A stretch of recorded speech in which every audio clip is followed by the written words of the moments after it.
Hola, amigas y amigos, fíjese usted que toman como una venganza el hecho de que se le quiten tantos privilegios a la Suprema Corte de Justicia de la Nación. Obviamente tienen un presupuesto bastante amplio.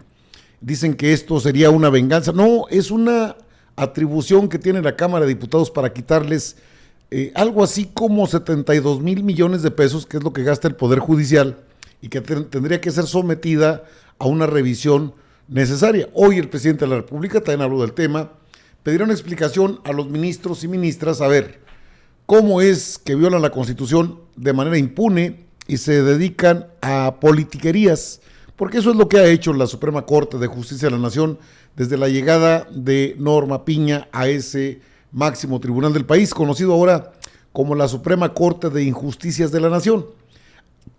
Hay un antecedente, por supuesto, hay varios antecedentes, de hecho, pero el último antecedente que se dio es el que conocemos como la cancelación del Plan B, las reformas a las leyes electorales, leyes secundarias, por cierto. Esas no requieren la mayoría calificada, esas se van por mayoría simple y son, desde luego, acciones constitucionales, puesto que las hace el Poder Legislativo, pero con la mano en la cintura. Norma Piña, Lainez Potisek, Alcántara Carrancá, Margarita Ríos Farjat, etcétera, etcétera, etcétera, hacen de las suyas. Ya sabe usted que echaron atrás estas reformas electorales. Esta es una intromisión grosera, por decirlo menos, grosera, al Poder Legislativo. Yo lo he comentado en reiteradas ocasiones, a ver hasta cuándo aguantan los diputados y diputadas, senadoras y senadores, que no pertenecen al grupo de Claudio Jicotenca, González Guajardo, y se dejan de tibiezas para actuar en contra de la Suprema Corte, no porque tengan que hacerle algo, sino porque tienen que corregir el rumbo del máximo tribunal del país y dejar de que la justicia esté pues al servicio de los que tienen el billete, el poder económico. A eso está sometida hoy por hoy la Corte, la Suprema Corte de Justicia de la Nación.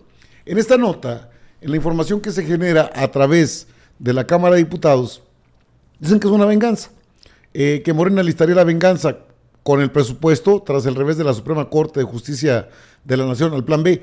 Pues no hay ninguna venganza en esto, son atribuciones que tiene el Poder Legislativo, concretamente la Cámara de Diputados, para poder frenar el gasto excesivo en algunos de los poderes.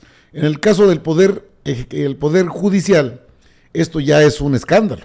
Sabemos los privilegios, las canonjías, los gastos superfluos, el gasto extraordinario que tienen simplemente para comer. Tienen restaurante, tienen chef internacional, comida a la carta, bebidas alcohólicas. Creo que sí debe haber un ajuste. La Corte, pues sí, declaró la invalidez de la segunda parte del Plan B electoral al considerar que hubo violaciones graves al procedimiento legislativo, pero esto no le corresponde a la Suprema Corte, le corresponde al Poder Legislativo, y la intromisión grosera es precisamente lo que ya puso en alerta a los diputados, al menos, porque ellos son los encargados de la revisión y aplicación del gasto corriente de todo el aparato gubernamental, es decir, de los tres poderes. Después del revés que dio la mayoría de las y los ministros de la Suprema Corte de Justicia de la Nación al Plan B electoral del presidente Andrés Manuel López Obrador, Morena en la Cámara de Diputados estaría listando lo que llamarían la venganza perfecta. Nos cuentan que estaría preparando un recorte al presupuesto que se prevé asignar en 2024. La Suprema Corte de Justicia, o mejor dicho, a todo el Poder Judicial. Fuentes cercanas al partido mayoritario en San Lázaro revelaron que, de entrada, el plan que ya afinan es meter en austeridad obligada a los ministros y reducir el gasto billonario que tienen en prebendas y beneficios personales, e incluso no descartan ir por los miles de millones de pesos que tiene el Poder Judicial en fideicomisos. Esa es la opción a corto plazo de Morena, que ya barajean, pues el presupuesto de egresos de la Federación debe presentarse a la Cámara de Diputados el 18 de septiembre y debe ser aprobado a mediados de noviembre. Aquí están cómo votaron y qué fue lo que votaron. Pues estos son prácticamente 9 votos. Arturo Saldívar pues no quiso meterse en problemas, y si ya sabía, porque hay una reunión previa siempre a la que realizan los ministros y ministras, ya sabía de este acuerdo que había tenido Norma Piña con Lainez Potisek, que son los operadores, junto con Alberto Gelacio Pérez Dayán. A Morena no le preocupan los números, ya que con los votos de sus aliados del PT y del Partido Verde, tienen lo suficiente para aprobar un recorte al Poder Judicial en el que está incluida la Suprema Corte de Justicia de la Nación. Solo se requiere la mayoría simple, es decir, quien tenga más votos, y entre los tres aliados de Juntos Hacemos Historia, superan a los 4 partidos de oposición. Lo anterior sería independiente de la reforma que también Morena busca en el Poder Judicial. Tampoco es nuevo esto de la reforma que se plantea, con una especie de trabajo pues que ya se realiza, son los foros, los conversatorios le llaman en la Cámara de Diputados, a donde han invitado a cualquier cantidad de especialistas en la materia. Ninguno de ellos, de estos especialistas, que incluso han señalado el hecho de que el pueblo puede elegir a los ministros y ministras, pero pues de aquí a que lo entiendan, que lo puedan pues asimilar, es un poder que ha sido intocado durante décadas, y bueno, creo que al presidente de la República no le alcanzó el tiempo para llevar a cabo una reforma de este calado que ponga en su lugar al Poder Judicial en conjunto.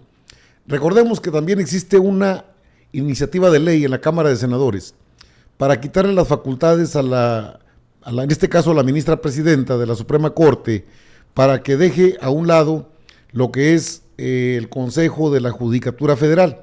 Ese consejo, que es un florerote grandote, gasta miles de millones de pesos. ¿Y sabe qué hace? Nada.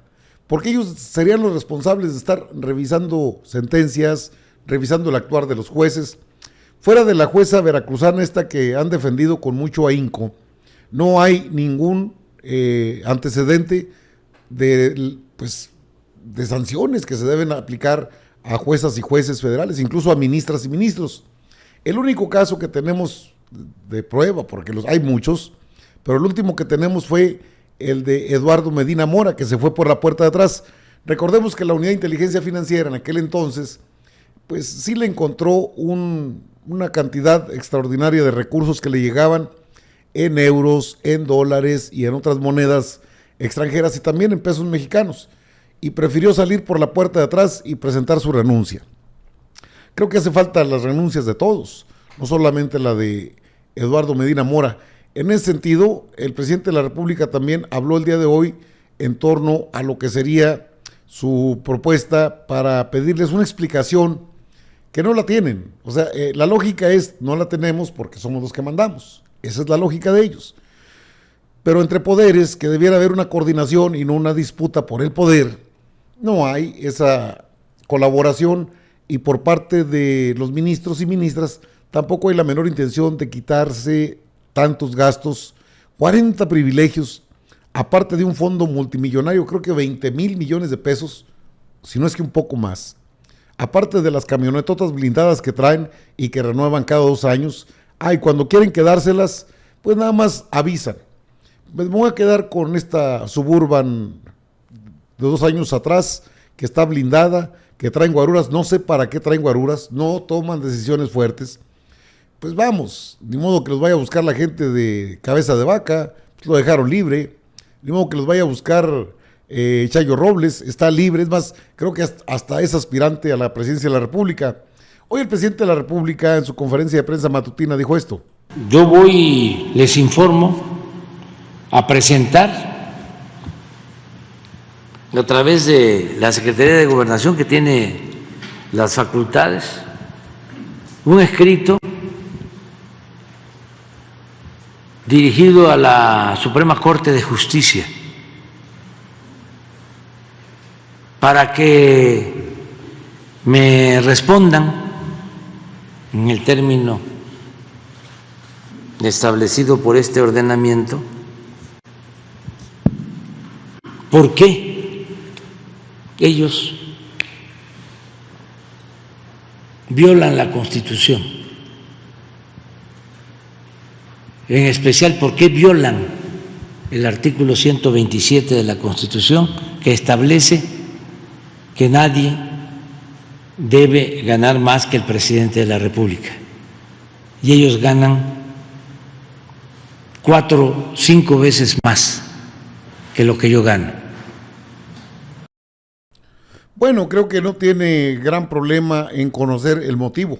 Es que no les gusta ganar poco, la austeridad republicana no se les da a los ministros de la Suprema Corte. Y bueno, en ese contexto, creo que el trabajo de la Cámara de Diputados podría ser una buena medida, un buen ajuste, porque ellos aprueban el presupuesto. Ahí no requieren del PRI, PAN, PRD y Movimiento Ciudadano, no lo requieren. Es una decisión de la Cámara de Diputados y en este caso la mayoría hace lo propio.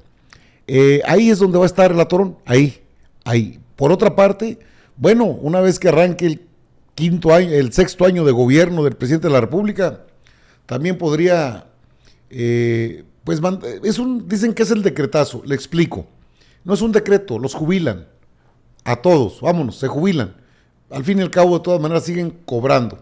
Y en la reforma, pues les quitan las pensiones, porque después de haberse embolsado tanto dinero, no entiendo para qué quieren tanto. Bueno, sí entiendo, a nadie le hace cosquillas en la bolsa unos millones como los que ellos se meten a la bolsa, aparte de que terminan su periodo y siguen cobrando. Esa es la pensión, para eso quieren los 20,000 millones de pesos ahí y que no se les haga menos, porque tienen que también darle mantenimiento a sus mansiones. No creo que vivan en una casita de Infonavit, estos personajes de la Suprema Corte. No, estos tienen mansiones. Bueno, de la misma cuenta corriente del Poder Judicial, de la Suprema Corte, también de ahí agarran lana. De ahí hay una partida presupuestal, es uno de sus privilegios, para que haya mantenimiento a sus mansiones. ¿Se imagina? Que le digan, bueno, ahí en tu trabajo te vamos a también a arreglar tu residencia o tu casa, en este caso las mansiones. Luego también si hay gastos extraordinarios, tienen bono por riesgo de trabajo. ¿Cuál riesgo pueden correr ahí en la Suprema Corte de Justicia de la Nación? Por riesgo de trabajo, día del estudiante, día de la madre, día del padre. Y luego, si eso no fuese suficiente, la violación flagrante al 127 constitucional, que establece de manera puntual que ningún funcionario puede ganar más que el presidente de la República. Obviamente, hay casos especiales donde se ganan funcionarios que ganan lo que gana el presidente y más la mitad. Pero tienen que ser trabajos especializados y quizás caigan los ministros y ministras en ese contexto de decir, bueno, es que podemos ganar un poco más de acuerdo al artículo 127. Perfecto. Pero ¿por qué ganan 5 veces más? Eso ya es desproporcionado, eso no tiene proporción alguna. Entonces, por donde se viene este asunto para dar solución en lo más inmediato, sería en la Cámara de Diputados, allá en el mes de septiembre, que no está lejos. Se aplica el presupuesto, un recorte en toda la extensión de la palabra a los gastos estrafalarios, suntuosos, que no requerimos para un grupo de juristas, porque son juristas al final de cuentas, que los hay mejores que ellos, pero no tienen las palancas para llegar ahí. Bueno, de la misma cuarta transformación llegaron 2 chafas, y lo digo, es Margarita Ríos Farjat y Juan Luis González Alcántara Carrancá. Buenos pa'l billete, se hicieron priaristas muy rápido. Entonces, bueno, también el presidente lo ha dicho, pues me equivoqué ahí, ni modo. Así es esto de la política y de los poderes. Pero, a ver qué responden. ¿Por qué violan la Constitución? Pues es que nos da la gana. Nada más falta eso, el descaro total, porque no hay otra cosa, no hay otro argumento de peso que diga tenemos que ganar tanto. Se supone, en teoría, pues, que les dan esos sueldos para que no se corrompan, para que no hagan tranzas. Y mire cómo andan. Ese es el Poder Judicial. Por eso, pues, ¿para qué sueldos tan elevados? ¿Es necesario tenerlos así? Pues creo que no. Y creo que eso es a donde va el presidente para dar el paso siguiente, que sería, en la Cámara de Diputados, ajusten los salarios, ajusten el presupuesto, y luego ya en el último de sus años, quizás igual, y los jubile a todos. Porque eso fue el cedillazo, no los corrió, los jubiló, así de un plumazo. ¿A poco no lo va a poder hacer? Pues claro, el presidente puede hacerlo. Esperamos que esto suceda. No crea que no hay una jugada política detrás de todo esto. Por supuesto que la hay. Amigas y amigos, yo regreso con más información.